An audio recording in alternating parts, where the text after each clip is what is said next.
My son kicked me out of his own house, but he didn't know what I had hidden in the safe. Father, you need to get out of this house now. The words of my own son echoed through the room as a death sentence. I was there, standing in the middle of the room that I had furnished with the sweat of my face, looking at that 32-year-old man I created, educated and loved as if it were the extension of my own soul. Carlos was casting out from my own home. Carlos, my son, what are you talking about? My voice came out shaky because deep down I already knew something terrible was happening. This is our house, son, the house of our family. He laughed, a cold laugh, devoid of any affection I had ever seen in those eyes. Beside him, Fernanda, my daughter-in-law, had a satisfied smile on her face, a smile that made my stomach wrap. She was leaning against the wall, her arms crossed as if watching a show. Our home? Carlos crossed his arms, imitating his wife's stance. Father, the Lord is confused. This house is no longer yours. It was never, in fact. I felt the world turn around me. At 58, after a lifetime working as a bricklayer, building houses for others and finally getting my own, I was being humiliated by my own blood, the son I had raised alone since I was 4, when my wife Lucia died of cancer. Son, I don't understand. I bought this house with the money from my economies. I worked 25 years to get what we have here. My voice was failing as if the words refused to get out of my throat. Ah, Father, stop drama, Fernanda finally said, pushing a strand of blonde hair behind her ear. With that sweet voice, she used to deceive everyone, but today was loaded with poison. The Lord is getting old, it's confused. This house was bought by Carlos with his money. The blood boiled in my veins. His money? Fernanda, what money? I paid his college. I bought his first car. The Lord, that nothing. Carlos approached me, and for the first time in my life I saw hatred in his eyes. True hatred. The Lord has always been a dead weight in this family. A drunk bricklayer who never knew how to give a decent life to anyone. Drunk? Where was this story coming out? My name is Sebastião Silva Santos, but everyone calls me his Tião. I was born in Minas Gerais, in the city of Itajuba, in a beaten, crashed house where piped water was luxury. I came to Sao Paulo still 19, carrying only one cardboard suitcase, 2 seedlings of clothing, and a dream of giving a better life to the family I would still build. I have been working as a bricklayer for almost 40 years. I started carrying dough in the buckets, climbing and going downstairs all day for 5 reais a day. My knees are destroyed, my back hurts every day, and my hands are marked by corns that will never come out. But it was with these hands that I raised walls, that I carried cement bags, that I mixed mass until my fingers bleed. Everything to give my only child what I never had. Study, good home, opportunity. When I met Lucia, I was 24 and she was 20. She was the most beautiful woman I had ever seen, with a smile that illuminated any environment. We got married in the church of Vila Madalena, in a simple but full of love ceremony. When Carlos was born 2 years later, I was 26 years old, and already knew that he would be the biggest project of my life. Lucia died when Carlos was only 4 years old. Breast cancer. It was 2 years of struggle, hospital, doctor,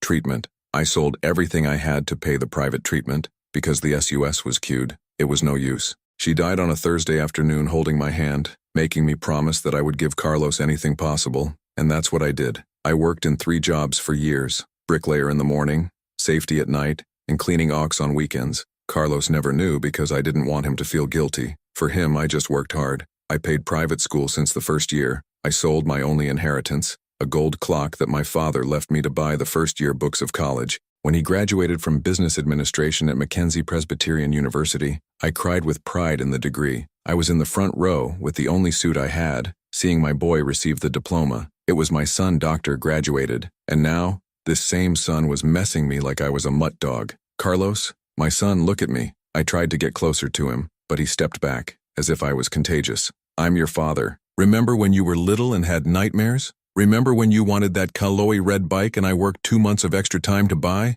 Remember when you got sick with pneumonia and I slept 3 nights in the hospital? He arrives, Carlos shouted, hitting his fist on the coffee table, the same table I had bought last year to give him a birthday gift. Enough of this story of father hero. The Lord has never done anything for me that any father would not do, and now he's old, sick, just giving expense. Fernanda is pregnant, father. We need space. Pregnant? The news hit me like a punch in my chest. I felt my legs bamper. Was it going to be a grandfather? And was discovering it like this, in the middle of an expulsion? But son, this is wonderful. I will be a grandfather. I can help take care of the child. I can— No! Fernanda shouted, pointing her finger at me. You won't touch a finger on my son. Child needs a healthy environment, not a moody gummy pissing off. Each word was a stab. I had changed that boy's diaper until he was 3, because he didn't want anyone else to do. I who had taught him to walk, holding his little hands in the living room of this same house. I who had taught him to speak daddy as the first word. I had taught him to ride a bike in the backyard, running after him until he got it alone.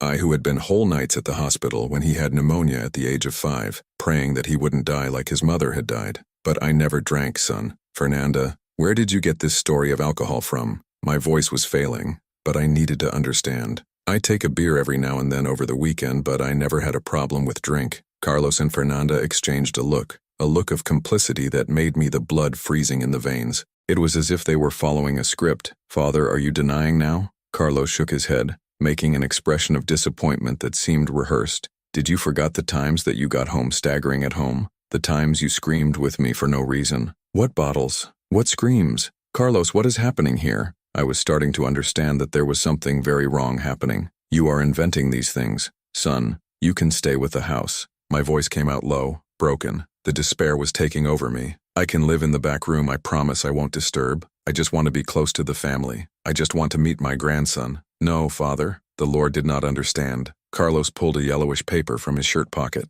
This house is not yours. It has never been. You signed the transfer to me 2 years ago, remember? When you had that serious problem with alcohol? My heart stopped. I looked into the paper in his hands and felt the world collapse around me. What a transfer, son. I never signed any transfer. I don't even remember signing any roll. Ah, Father, did you forget? Fernanda made a face of false concern, like a soap opera actress doing a dramatic scene. The Lord was a little confusing even then. Drinking too much, talking alone, having hallucinations. We were very worried, and the Lord even asked to transfer the house to Carlos so as not to lose everything because of addiction. This is a lie, I shouted, and my voice echoed the whole house. The words came out with a force that I didn't know I still had. I never did it, you're lying, I never had any addiction. Father, you are screaming again. Carlos shook his head, as if he was talking to a bullshit child. You see, Fernanda, it's exactly this behavior that we can't accept here at home, not with a baby coming. We can't expose our child to this kind of violence. Violence? What violence? I was just defending the truth.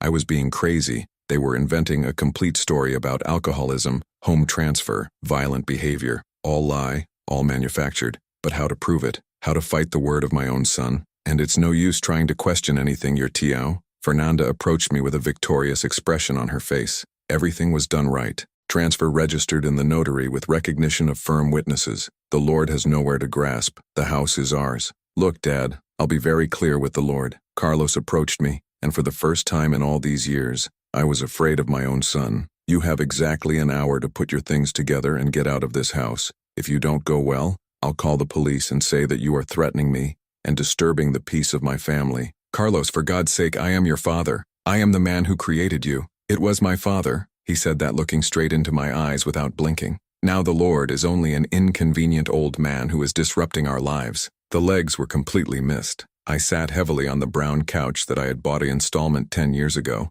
paying 48 times on the card. The same couch where Carlos used to sit to watch television with me on Sundays. The same couch where I had taught him to read when he was in the first year of elementary school. And another thing, you Tiao. Fernanda approached, placing her hand on her still smooth belly. Don't think about pissing off looking for us, wanting to see the baby. The Lord is not welcome in the life of our family. The Lord is past, ancient history. They had thought of everything, or almost everything, because there was something they didn't know. One thing I had discovered by chance a few months ago, and since then it was running inside. One thing I had hidden very well, waiting for the right time to use. There, in my room, inside the small safe that was behind the old wardrobe that belonged to my mother, there was something that would completely change this story. Something that would prove not only who really was the owner of that house, but something much more important. Something that would show the true face of the two who were casting out like an animal. Something they never imagined that I knew. He as well. I got up slowly, feeling each of my 58 years weighing on my back.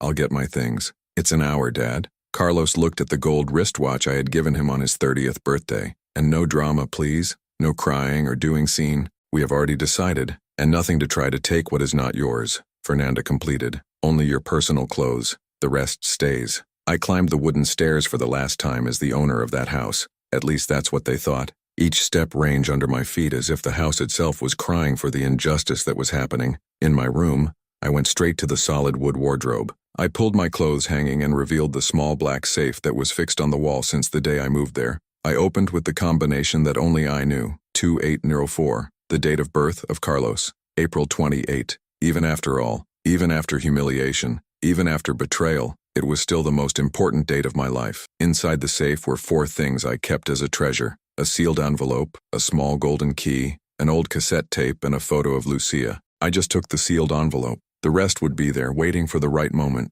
Because if Carlos and Fernanda thought I was just a confused, drunk, and helpless, they were very mistaken. They did not know that I had discovered their plan 3 months ago, and they definitely didn't know what was inside that brown envelope. When they discovered the truth, it would be too late. The war was just beginning. I grabbed my old travel suitcase, the same one I had brought from Minas Gerais almost 40 years ago, and started to store my few clothes. The hands trembled as I folded the work shirts, the jeans spent, the patched socks. Each piece of clothing told a story of struggle, dignity, a man who never had much but always worked honestly. Downstairs I could hear Carlos and Fernanda talking. I couldn't understand the words, but the tone was of celebration. They were celebrating my expulsion. 1 hour, father, Carlos shouted from the floor. We don't have all day. I kept the vault envelope in the inner pocket of the denim jacket. My heart was rapid, but for the first time since this madness began, I felt a tip of hope. They didn't know what I knew, and that made all the difference. I went down the stairs carrying the suitcase and a bag with some personal effects. Carlos was sitting on the couch, stirring on his cell phone. As he kicked his own father was routine. Fernanda was in the kitchen preparing a snack, whistling softly. Ready, son? My voice came out firmer than I expected. I am going. Carlos didn't even get his eyes off the phone. Great. And Dad, don't think about going back here filling the bag. This house is now ours and we want privacy, especially when the baby is born. Fernanda appeared at the kitchen door, biting an apple. Child needs tranquility, not problematic relative. I could have shouted, I could have cried, I could have begged, but I didn't do any of that. I just took my things and walked toward the door. When I was in the threshold, I turned one last time. Carlos, I just want you to know something. My voice was calm, almost serene. I love you, son. I will always love. And when the truth appears, and it always appears, I hope you remember that. He finally raised his eyes from his cell phone with an irritated expression. What a truth, Dad. What a melodrama is this now? You will find out. I closed the door and walked down the street where I had lived in the last 15 years. It was a simple street, from moan houses where everyone knew each other. Dona Rosa, my right neighbor, was watering the plants on the sidewalk. When he saw me with his suitcase, his eyes filled with worry. You're Tião? What's going on? Dona Rosa was 72 years old, was a widow, and lived there longer than me. He was always an observant woman, those who lose nothing of what happens on the street. In recent months, I had noticed that she had paid close attention to my house. I'm leaving, Dona Rosa. Carlos and Fernanda, well, they think it's better to live elsewhere. She dropped the hose and approached. Can I say something to you? Of course, owner. Come here. She took me to the gate of her house, away from the view of my old house. I didn't want to put myself, but there's a strange thing happening at your house for a while. My heart fired. What kind of strange thing? Visits, people I've never seen here, men of suit, elegant women, and always when you were not at home. She lowered her voice. And there is more. Last week I saw Fernanda putting some bottles of drips in the trash of her home. Pinga bottles? That's right. Those cheap bottles, cachaça. But I know the Lord doesn't drink it. The Lord only takes his beer from time to time. She looked at me in the eye. So Tião, they are setting something against the Lord. The pieces were starting to fit. The bottles in the trash were to create evidence that I was an alcoholic. The mysterious visits, probably lawyers, notaries, false witnesses. Dona Rosa, can you do me a favor? Of course, my son. Keep an eye on my house. Write down who comes in and who leaves. If you see something very strange, call me in this number. I wrote my phone on a piece of paper. I'm going to stay at my compadre Zé's house in Vila Madalena. Compadre Zé was José Carlos, my friend since the time we arrived from Minas. He was Carlos's baptism godfather, and I was the godfather of his son Marquinho. We had worked together in construction for over 20 years. You can leave, Sotião. And another thing, she hesitated. I always found this girl a little false. A lot of smile, a lot of sweetness, but cold eye. I look at those who are calculating something. And I took the bus to Vila Madalena with a tight heart, but with a clearer mind than it was for months. Dona Rosa had confirmed what I already suspected. Carlos and Fernanda had been riding a scam for a long time, but they didn't know I had discovered the truth by chance. 3 months ago, I had returned earlier from work because I had a headache. I entered home quietly through the back gate, as I always did not make noise. Carlos was working at home that day, and I didn't want to disturb. When I arrived in the kitchen, I heard voices in the living room. Carlos was talking to someone on the phone, and the tone of the conversation caught my attention. No, it can't be now. He's still very lucid. The lawyer said he needs evidence that he is not in mental conditions. I stopped at the kitchen door, hidden with my heart knocking hard. Fernanda is doing her part, leaving the bottles in his room, inventing stories for the neighbors about him to drink hidden. Carlos laughed. The old man doesn't even suspect anything. I felt the world collapse. My own son was talking about me like I was a hindrance. The plan is simple. First, we created evidence of alcoholism. Then, mental incompetence. Then we convince him to transfer the house to me to protection. If we resist, we internal him into a psychiatric clinic for a while until he agrees to sign the papers. I was listening to my son to plan my destruction, as if it were any business. No, mother, he won't stay at the house later. The idea is he disappears from our life. Fernanda is pregnant and we don't want an old madman disturbing our family. Mother? What mother? Carlos's mother had died 28 years ago. I know you don't like him very much since you came back, but it's the only way we get the house without having to wait for him to die. My head was running. What woman was Carlos calling a mother? And what did she mean by, since she came back? Okay, mother. When you come next week, we get the last details. And thanks for playing the lawyer. Without the lady, this plan would not work. Carlos hung up the phone, and I managed to climb hidden to my room. I sat on the bed, shaking, trying to sue what I had just heard. My son was conspiring against me with a woman he called a mother, a woman who was funding lawyers to take the house, a woman who was back. But who was this woman? Back to gift. Compadre Zay's house was simple, but welcoming. When I told him what was happening, he was furious. Your Tiao, this is a blow, the worst blow. Your son is stealing you. I know, compadre, but I need to find out who the woman is behind it all. What woman? I told him about the conversation I had heard 3 months ago. Zay was thoughtful. So Tiao, are you sure Lucia died? The question hit me as a lightning. What do you mean, compadre? Of course I'm sure. I was there in the hospital when she died. I held her hand. No, that's not that. Zay shook his head. I know she died. I was in the funeral, but are you sure she said it was? Zay, what question is this? Your Tiao, think to me. Did you know Lucia? Where even? At a church party 35 years ago. And her family? Did you know? I stopped to think. She said the family lived inside, which were very poor, that she had come to Sao Paulo to work. And did you meet someone in her family? No. She said they didn't approve of our marriage because I was very poor. So Tiao? Zay looked at me seriously. What if Lucia had a sister? A twin sister, maybe? The blood froze in my veins. What are you wondering? I'm saying that perhaps the woman who is helping Carlos is someone who looks a lot like Lucia, someone who knows all the secrets of the family. I took the envelope that was in my pocket. Inside were photos I had taken hiding 2 months ago, when I started to suspect everything. Photos of a woman with blonde hair leaving my house when I wasn't. A woman who, even from afar, reminded me someone. I showed the photos to Zay. My God from heaven. He widened his eyes. So Tiao, this woman is just like Lucia, but blonde. That's what I was thinking. And if, my phone rang. It was Dona Rosa. You're Tiao? You better come here fast. There's a woman in your house, a blonde woman about 50 years old. And she's sending both like the housewife. My blood boiled. I'm going there, Dona Rosa. I hung up the phone and looked at Zay. Compadre, it's time to find out who the ghost is coming back to haunt my life. When I went back to my street, I hid behind the neighbor's car and watched my house. Through the living room window, I was able to see Carlos, Fernanda, and a third person, a woman with blonde hair, gesticulating excitedly. And when she turned to the window, my heart almost stopped. It was the face of Lucia, the same face, the same strokes, the same expression, only 28 years older and with blonde hair. Lucia had a twin sister, a sister who had appeared to help my son destroy me. But why? What did she want? And most importantly, where did she have been all these years? The answer to these questions was inside my house, and I was going to find out, even if it was the last thing I did in my life. I watched my own home for 2 hours, hidden behind the neighbor's car, trying to understand what was happening inside. The blonde woman was still there, gesturing excitedly, as if giving orders to Carlos and Fernanda. When she finally left, I could see her face better. My God, it was like seeing a ghost. It was exactly the same as Lucia, but with dyed hair and some more wrinkles. The same height, the same way of walking, even the same way of moving hands when talking. So Tiao? Dona Rosa appeared on the side, scaring me. Are you okay? It's been 2 hours ago behind this car. Dona Rosa, did you see when this woman left? I saw, yes. She got into a very luxurious black car. And you know what's weird? Before getting into the car, she stared at my house as if she knew someone was watching. My blood froze.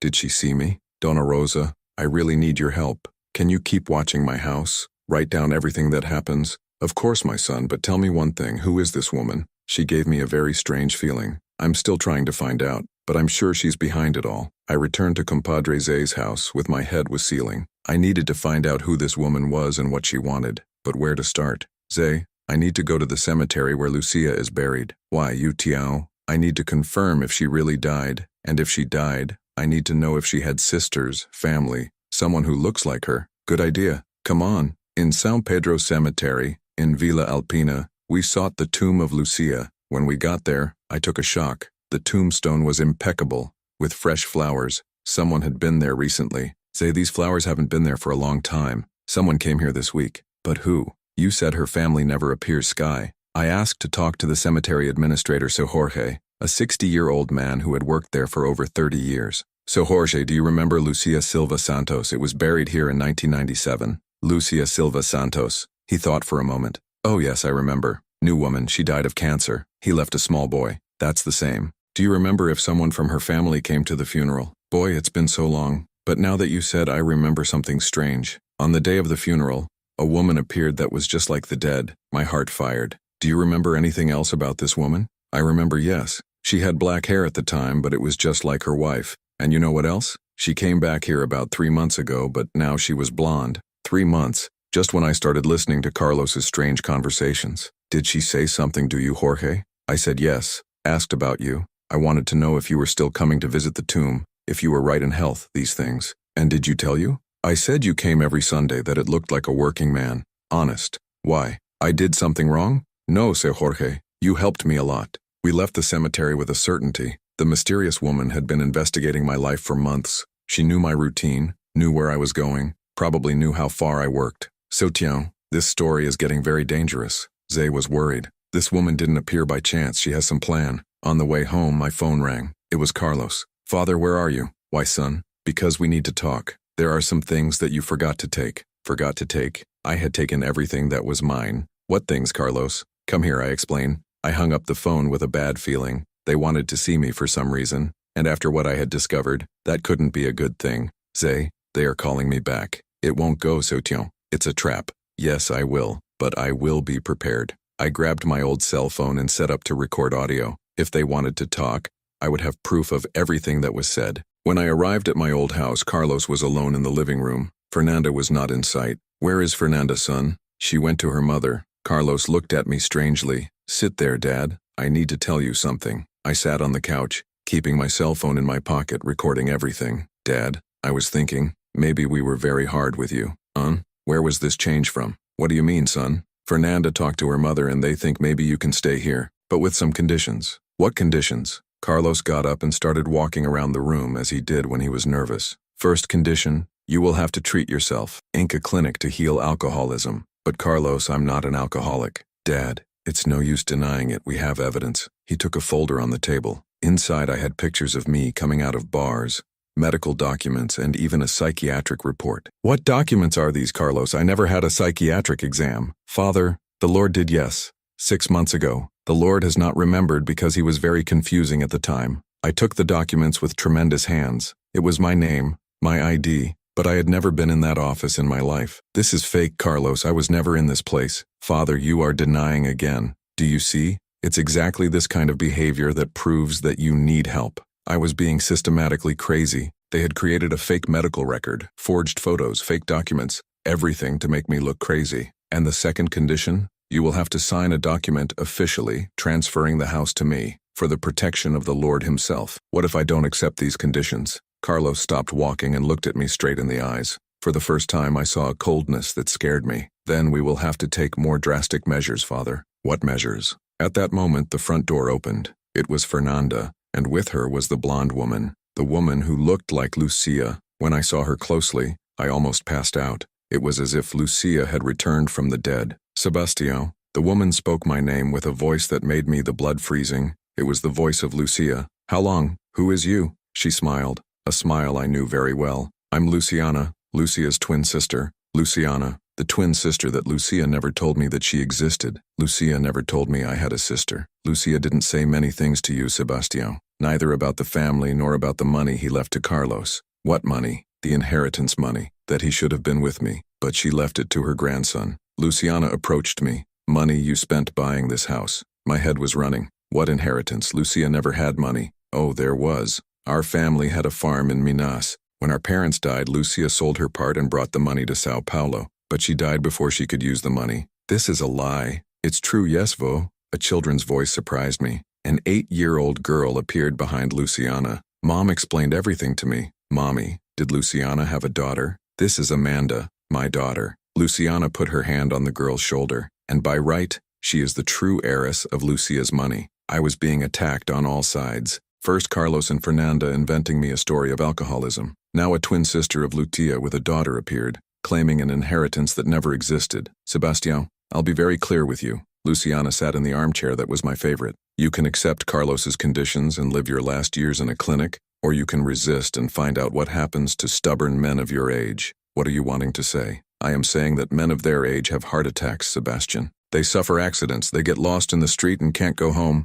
It was a direct threat. She was threatening me with death. And there is one more thing. Carlos joined the group. Fernanda is not pregnant with me, father. Like this? She is pregnant with Luciana's son, do Rodrigo. I looked at Fernanda, who had a mockery smile on her face. That's right, Sotio. Rodrigo and I have been together for 2 years. Carlos knew everything, and we just got together to get your trust. Carlos spoke as if he were telling the mood. For you to transfer the house to me without suspecting anything. I was in the middle of a conspiracy that involved my own son, my daughter-in-law, a woman who claimed to be the sister of my dead wife, and even a child they were wearing as a piece of the plan. So, Sebastião? Luciana got up. What is the clinic or the consequences? I looked at them all. My son, that I had raised alone. The daughter-in-law I had received as a daughter. The woman who claimed to be my wife's sister. The girl who looked at me like I'm a monster. I need time to think. There is no time to think. Carlos was firm. Decide now. All good. I got up slowly. I accept.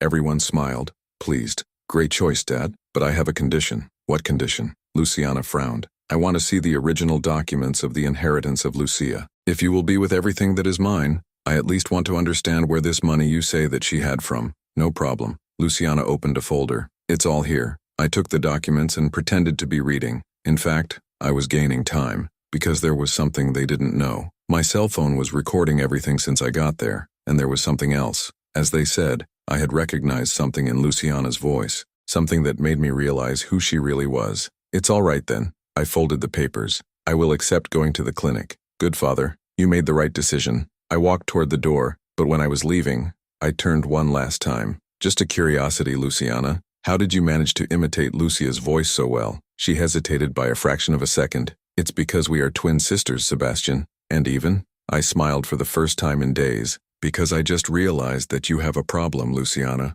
What problem? Lucia was left-handed, and you just signed these documents with your right hand. The silence that followed was deafening. And there is one more thing, I continued, knowing it was my only chance. Lucia had a birthmark behind her left ear. Do you have? Luciana instinctively took her hand to her ear. And there's something else you don't know, my dear. My voice was firm now. I recorded our whole conversation. All the threats, all confession about the coup, all expressions of satisfaction became panicked. Father, the Lord is bluffing. I'm really Carlos. Want to bet? But before I could leave, I felt a strong pain in the back of the neck. Rodrigo, Luciana's son, had appeared behind me with a piece of wood in hand. Everything got dark. I woke up with a terrible pain in my head and a taste of blood in my mouth. I was on the floor of the basement of my own house with my hands tied behind my back and feet also stuck. The darkness was almost total. Only a small crack of light entered a tall window. He woke up. It was Rodrigo's voice, Luciana's son, a 25-year-old boy who had knocked out me of his back like a coward. Excellent. Luciana EC's voice. It was on the stairs. Now we can solve this once and for all. They went down to the basement. Carlos, Fernanda, Luciana, Rodrigo, and even the girl Amanda. Everyone looking at me like a caged animal. Sebastião, you complicated things a lot. Luciana lit an old lamp that illuminated my face. Now we'll have to take more drastic measures. What measures? My voice came out hoarse, but I wasn't afraid. It was furious. We will have to invent that you had an outbreak, attacked the family, and had to be hospitalized in a psychiatric clinic. Carlos spoke as if he was discussing the time. Forever. And your cell phone? Fernanda shook my phone in front of my face. What a coincidence, it was not recording anything. It must have been your imagination. They had erased the recording, or at least they thought they had. You can kill me. You can hospitalize me. You can do whatever you want. I looked straight into each of them. But you made a very big mistake. What error? Luciana laughed. You underestimated an old bricklayer. What are you talking about, Dad? Carlos was impatient.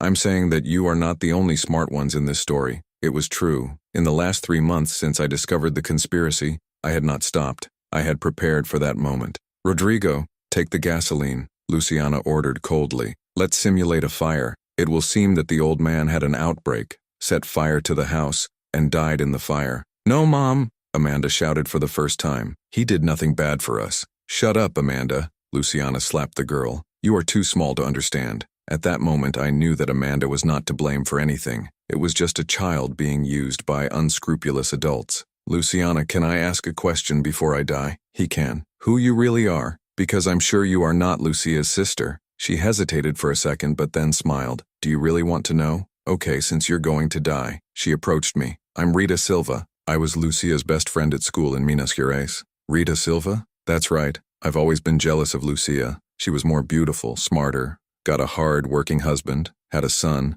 I stayed behind alone with a daughter to raise. And Amanda? Amanda is the daughter of Lucia. The world stopped around me. Like this? Lucia was pregnant when she died, Sebastião. 6 months. The doctors managed to save the child. Rita smiled wickedly. I was in the hospital that day. I said I was her sister and adopted the girl. I looked at Amanda and now everything made sense. Her eyes were equal to those of Lucia. The shape of the face was the same as Carlos's when he was a child. Is Amanda my daughter? My voice came out like a whisper. No, Amanda is Rodrigo's daughter now. Rita lied blatantly. You were never her father. Yes, he was, Amanda shouted, crying. Aunt Rita told me when she was drunk. He's my real father, and Carlos is my brother. Carlos got white. What story is this? The story that your dear mother, Rita, never told you, I said, looking straight at my son. The story she stole her newborn sister and raised her daughter. This is a lie, Rita shouted. It's true, yes, Amanda kept crying. Aunt Rita said that when my mother died, she took me from the hospital because she wanted to have a daughter of Lucia. She said the Lord never knew I existed.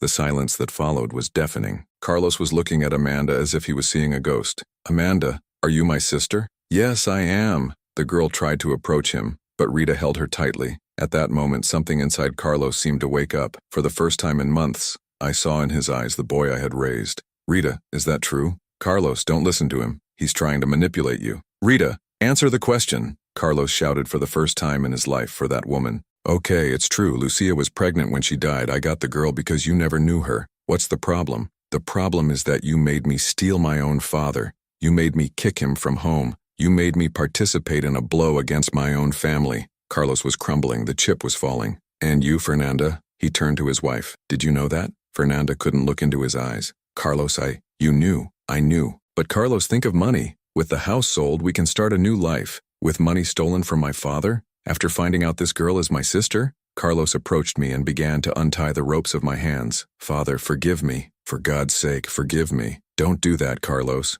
Rita pulled a knife from her bag. If you let go, I count on the police. You planned everything. You are arrested. And do you think I care? Carlos finished untie me. I prefer to get stuck than living knowing that I betray my own family. When I got up, I felt something strange in my pocket. My cell phone backup. They had caught the main one, but they didn't know that I always carried 2 cell phones. And this one was recording from the moment I woke up. Rita, you have just confessed to kidnapping, document forgery, attempted murder, and extortion. I showed her cell phone. Everything recorded. Her face was livid. And there's one more thing you don't know. I smiled for the first time in days. Before coming here today, I left a letter with all the tests in the hand of compadre Zé. If I don't call him until 8 at night, he goes straight to the police. I looked at the clock on the wall. It was 7:45. 15 minutes, Rita. You have 15 minutes to decide if you want to surrender or be arrested in front of the child. This is bluff. Want to bet? At that moment, they touched the bell up there. Police! Open the door. It was compadre Zé's voice along with other men. How did they know? Rita was desperate. Because I also left instructions for them to come here if I didn't show up at Zé's house until 7:30. I looked at her with satisfaction, and also because Dona Rosa was watching the house and saw when you brought me unconscious here. The police sirens were getting higher. Amanda, come here, my daughter. I extended my arms to her. The girl ran to me crying, Dad, I always knew that the Lord was my father. I could just not talk because Aunt Rita said it was a secret. I hugged my daughter for the first time in 8 years of her life. My second daughter, which I didn't even know existed, Carlos. I looked at my son. There is still time for you to do the right thing. I know, Dad. Carlos looked at Rita and Fernanda with disgust. Rita, you destroyed my family. And Fernanda, You cheated on me with another man. You both disgust me. Carlos, don't be an idiot. Fernanda tried to approach him. Think of our son. What our son? You said you are Rodrigo's son. The police were breaking the door up. Rita Silva, you're stuck. It was the voice of a policeman. We have arrest warrant for kidnapping, extortion and falsification of documents. Rita looked around, desperate. It was trapped. Rodrigo, take the gasoline. Let's burn everything. No, Mom. Enough. Rodrigo threw the gallon of gasoline away. I won't become a killer because of your crazy plans. You're cowards, Rita shouted. You will regret it. She took the knife and advanced toward Mai and Amanda, but Carlos put himself in front. Rita, for that, it won't hurt anyone else in my family. Get out the front, kid. She tried to pierce Carlos with the knife, but he held her arm. In the fight, the knife flew far away. At this point, the police went down to the basement. No one moves. Hands up. Rita, Fernanda, and Rodrigo raised their hands. Sergeant, I'm Sebastião Silva Santos. I identified myself. I made the complaint. Mr. Sebastião, are you okay? Do we need to call an ambulance? I'm fine, but this woman confessed to kidnapping of my daughter, attempted murder, extortion, and falsification of documents. It's all recorded here. I handed the cell phone to the policeman. And my son Carlos here is a victim as much as I was. He was manipulated by this woman. It's true, Sergeant. Carlos confirmed. I was fooled. When I discovered the truth, I helped my father. But when the police went to arrest Rita, she gave one last letter. Sergeant, this man is dangerous. He has mental disorder. It has medical documents proving. She even tried to use the fake documents against me. And truth, Fernanda shouted. He's an alcoholic and violent. We have proof. The policeman stopped and looked at me. Sir, is it true? Sergeant, all these documents are false. I can prove it. Because the doctor who signed these reports died 3 years ago, and the office that appears at the address never existed. The policeman took the documents and analyzed. Sir, I'll need to check this information. You can check it out, and you can take toxicological examination at me right now to prove that I am not an alcoholic. Rita had a panic face. His last asset had failed. This won't be like this, she shouted as she was handcuffed. I'll tell you everything. I'll say you killed Lucia. I'll invent anything. You can invent whatever you want, Rita, I said calmly, because now I have the most important thing in the world on my side. What? The truth. 3 months later, I am here sitting in the court bank, seeing Rita Silva is sentenced to 12 years in prison for kidnapping, extortion, falsification of documents, and attempted murder. Beside me are Carlos and Amanda, my 8-year-old daughter I didn't even know existed. Array R. Ita Silva is considered guilty of all the crimes imputed. The voice of the judge has echoed for the crowded court. In addition to the prison sentence, the defendant must pay compensation to the victims and will definitely lose the guard of the smallest Amanda Silva Santos. Rita looked at me with pure hatred before being taken handcuffed. Even in defeat, she was still trying to intimidate me, but I was no longer afraid. I felt sorry. Dad, Carlos held my hand. We achieved. We got my son. Fernanda was also convicted, but her sentence was smaller because she collaborated with the court after she discovered the whole truth. Rodrigo, Rita's son, also took 2 years, but in a semi-open regime because he was a minor when it all started and was also manipulated by his mother. We left the court under the strong sun of September. Amanda held my right hand and Carlos held the left. For the first time in a long time, I felt complete. Dad, now we will live together forever? Amanda looked at me with those eyes that were the same as those of Lucia. Yes, my princess, forever. Back to our house. When we entered the house, Dona Rosa was on the sidewalk with a cornmeal cake in her hands. So Tião, how was it in court? Rita was convicted, Dona Rosa.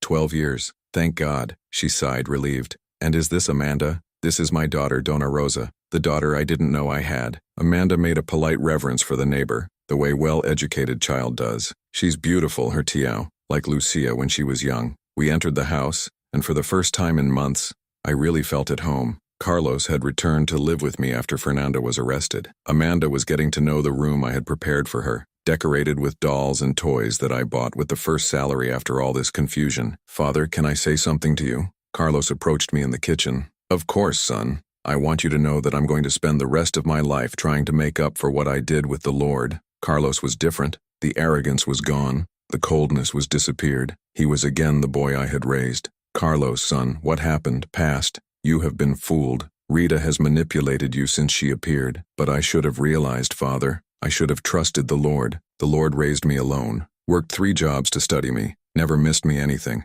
and I was able to believe that the Lord was a violent alcoholic. Carlos started to cry. That 32-year-old man was crying like a child. Son, come here. I hugged my boy. Do you know why I forgive you? Why, Dad? Because Father's love is unconditional. No matter what you do, no matter how many times you make a mistake, you'll always be my son, and I will always love you. We both cried there in the kitchen. We cry years of pain, separation, misunderstanding, but we also cry with relief, gratitude, love, reunited. A week later, Amanda was playing in the backyard when she played the bell. It was Compadre Zay, with an envelope in his hands. So tiens, a registered letter arrived for the Lord. I opened the envelope and found an official document. It was the definitive deed of the house, recognizing that I was the only legal owner. All forged transfers had been nullified by the court. And there is one more thing. Zay smiled. Remember Rita said Lucia had inheritance? I remember. Another lie from her. It was not a lie, Utiao. I looked at him without understanding. The lawyer found that there was really a farm from the Lucia family in Minas, and she really sold her part before she died. So what? So the money has been in a savings account for 28 years. With interest and correction, it became almost 500,000 reais. I felt the legs missed. 500,000? And by the right of inheritance, this money is yours and their children, Carlos and Amanda. It was not possible. After a lifetime fighting, working son, carrying a bag of cement on my back, I found that my wife had left enough money for me to never need to work. Zay, what am I going to do with so much money? Well, you will live. You will create Amanda, will help Carlos rebuild his life, travel, will rest. You deserve it. That night, he was sitting on the living room couch, seeing Amanda to do the homework at the kitchen table, while Carlos washed the dinner dishes. A simple scene, but it was worth more than any money in the world. Dad, can I ask you something? Carlos dried his hands and sat next to me. He can. How did you manage to forgive everything? How can you look at me without anger? I thought for a moment before answering. Carlos, do you know what I learned in recent months? What? I learned that life is too short to keep grudge. I learned that family is not perfect, but it is what we have most importantly. I learned that we all go wrong, we all fall, but what matters is having someone who helps us get up. Amanda dropped the pencil and came to sit on my lap. Dad, the teacher said every family has problems. Is it true? It's true, my princess. But do you know what the secret is? Which? The secret is that when the family really loves itself, the problems become small, close to love. And we really love each other? I looked at Carlos, who had tears full of tears. I looked at Amanda, who looked at me with that purity that only child has. We love each other very much, Amanda. Very, very. 2 years later, today is Sunday. And like every Sunday, the three of us, we go to the cemetery to visit the tomb of Lucia. Amanda always takes flowers. Carlos always cleans the tombstone, and I always talk to my wife, telling the news of the family. Lucia, our daughter, is growing beautiful and intelligent. She took a note 10 in math this week. I speak softly, as if she could hear me. And Carlos became a wonderful father for her. You would be proud. Carlos met a girl named Patricia, teacher at Amanda's school. They have been dating for 6 months, and she treats Amanda as a daughter. She is a simple, honest woman who works hard and has a good heart. I stopped working as a bricklayer. With the inheritance money, I opened a small construction school for needy young people, teaching for poor boys what I learned in 40 years of profession. It's my way of returning to life everything she gave me. Amanda is in the 3rd year. She is the best student in the class and wants to be a doctor when she grows up. Every day she makes me laugh with her discoveries, her questions, her curiosity about the world. Father, do you believe Mom Lucia is seeing us from heaven? Amanda always asks this question when we saw to the cemetery. Yes, I believe my daughter, and I'm sure she's proud of the family we have become. Final reflection. Today at 60, sitting here on the porch of my house, seeing Amanda playing in the backyard while Carlos prepares Sunday lunch, I understand that life taught me lessons that no school could teach. I learned that betrayal hurts, but forgiveness heals. I learned that the family can break, but when there is true love, it rebuilds stronger. I learned that justice sometimes takes,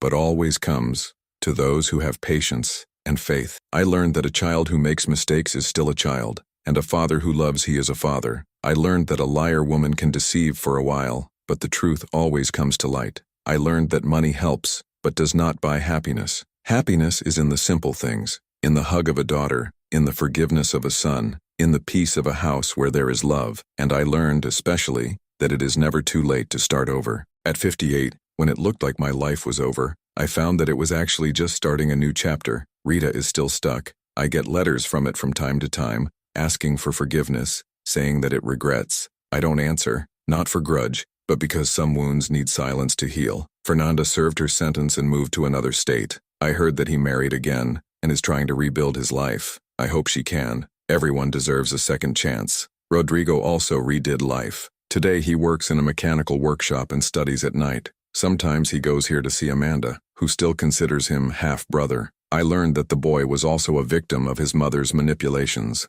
"Vos Sebastião!" Amanda screams from the backyard. "Come play catch with me." At 60, playing catch with my 10-year-old daughter, in the backyard of the house I almost lost, surrounded by the almost destroyed family, I understand that life is full of second chances, and third, and Wednesdays. The important thing is never to give up on believing that in the end love always wins, because family is not the one who shares the same blood. Family is the one who shares the same heart. And when the heart is sincere, no lie is strong enough to destroy what God has united.